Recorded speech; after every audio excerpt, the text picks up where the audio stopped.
What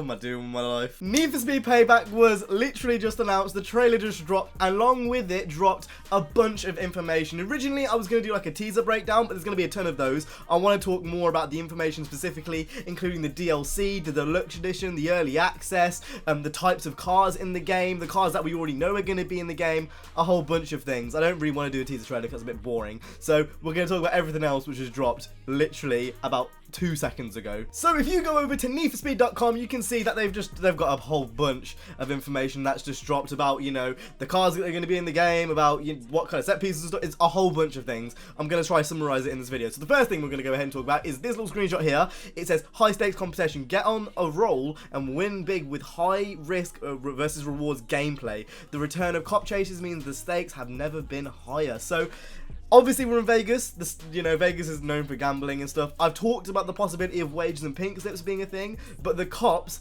it seems like we're going to get a similar system to what Most Wanted 2005 had, where the stakes are a lot higher in cop chases. In Need for Speed 2015, it wasn't particularly high. You could get away from the cops pretty easily, and even if you weren't to get away, you're going to have to pay like, what, a $700 fine? It's not really that much. Doesn't also help that the cops were brain dead in that game, so obviously they're going to be much improved in this one. It's pretty obvious. The next thing I want to talk about kind of takes a page out of the cruise book. So essentially we're going to have 5 car classes in the next game. We're going to have race, dirt, off-road, drag, and runner. Now, no clue what runner means. That could mean literally anything, but race and drift were seen in the previous game. Pretty self-explanatory. One's going to be for grit racing, one's going to be for drift racing. We obviously then have off-road, which, as you can tell, is going to be for off-road, drag, which is going to be for drag racing, straight line speed, and then runner, which I assume is either going to be a jack of all trades or an outlaw type, car distinction, car class. So that's interesting in itself. These are car classes. So, maybe that's just me. And also, they said in the same paragraph, you're going to be able to compete in any race, mission, or challenge. So does that mean we're going to possibly get, like, burnout style challenges in multiplayer or maybe in single player? I'm not sure. But challenge definitely signifies something different. As well as that, it seems like we're going to get something similar to barn finds. We're going to get abandoned vehicles scattered throughout of the world. So similar to barn finds, we're going to get just barn finds basically. I'm not sure how I feel about the off-roading things, to be honest. Again, I've made my opinions very clear. I'm not a big fan of off-roading in Need for Speed. I'm very much going to stick to the asphalt, but as long as it's not forced upon me too much, I don't really mind. We can see a whole bunch of cars that were announced. We're going to talk about that in a minute, including like a Regera, a 350Z, which was previously announced, the new Golf GTI, or it might be a Club Sport, that was announced. Again, we'll talk about that in a minute. First thing I think we should talk about is the DLC. I think this is something which a few people will be annoyed about, but it seems like there is going to be like DLC packs in the next game. So if you pre-order the Deluxe Edition, you get 3 days early access. It seems like they're not doing it through the EA Access route. We're going to be doing it through the Deluxe Edition route.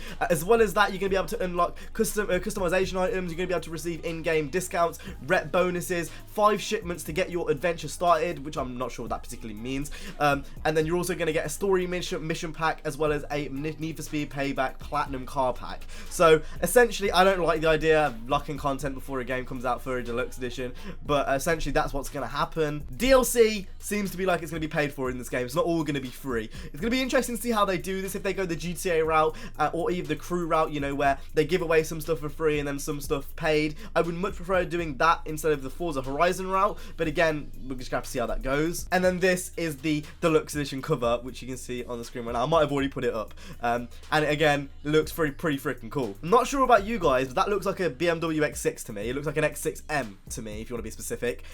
So again, proves SUVs are coming back, which is again just ridiculous. If we go back to the trailer now, I kind of want to talk about a few things in the trailer. There's a bunch of cars that were announced in the trailer, so I just kind of going to quickly go through that. I don't want to do a breakdown, but I kind of want to just cover everything, like skim everything. So I'm just going to quickly list off the cars which I noticed which were in the trailer. If you saw any more, let me know in the comment section down below, but I'm just going to quickly list them off now. So we saw the Koenigsegg Regera, the RTR Mustang, a BMW X6M, Nissan 350Z, Lamborghini Aventador. In this frame we can see an R34 Skyline followed by a Beamer on the right, and I have no clue what car that is on the left. It's some type of American muscle car. Nissan Fairlady 240Z, followed by an interesting drag spec version of the car. I believe the next car to be some type of S-Line car. It seems like the little like embroidery that's on the seat looks like an S-Line badge. which obviously is an Audi, Pagani Huayra BC, a Corvette Z06, the same R34 and Mustang we saw earlier, and a E46 Rocket Bunny M3. So those are all the cars in there. I did make a video earlier on talking about